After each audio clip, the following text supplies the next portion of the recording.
The Warrior and the Curse of Beauty.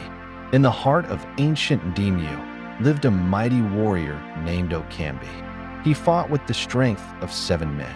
In the war against the Baku clan, he slew their giant king with a single thrust of his spear.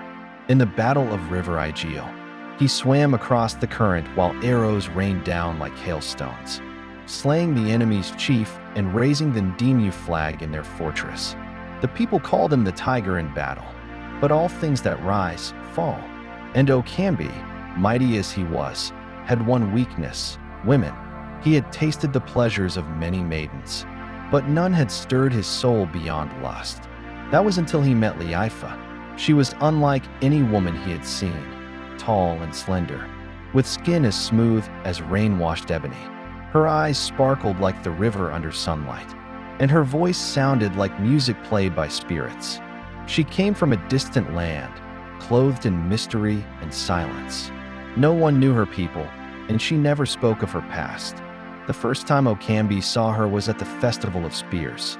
She danced alone under the moonlight, her waist swaying like a river reed. Every man stared, but her eyes were fixed on Okanbi, and he felt it like a spear through his heart. And from that moment, the warrior's fate began to crumble. He abandoned the training grounds. He stopped attending war councils. When enemies attacked the village borders, he sent others to fight. Liaifa had taken over his soul. She whispered into his ears, poisoning him with doubt and pride. "Okanbi," she said, tracing his chest with her long fingers, "why must you keep fighting for people who will one day forget you? Why not take me away, where you will be king and I your only queen?" Blinded by her beauty, he agreed. He fled Ndemu one night, taking the sacred sword of the ancestors, the very weapon that gave him victory in battles.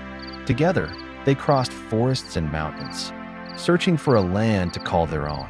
But Liaifa was not who she seemed. She was a spirit, a seductive being sent by the gods of the defeated clans Okanbi had crushed. Her purpose was not to love, but to destroy.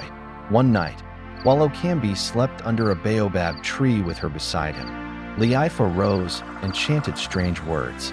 The sacred sword vanished in a cloud of smoke. Okanbi awoke weak, confused, and powerless. His strength had left him.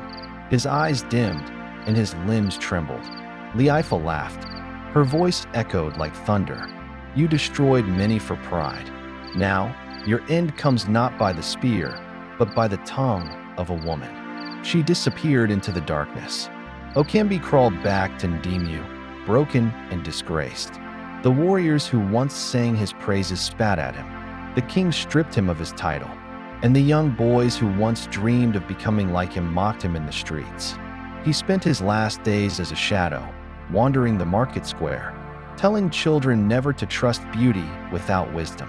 And when he died, no drums were beaten, no tales were sung,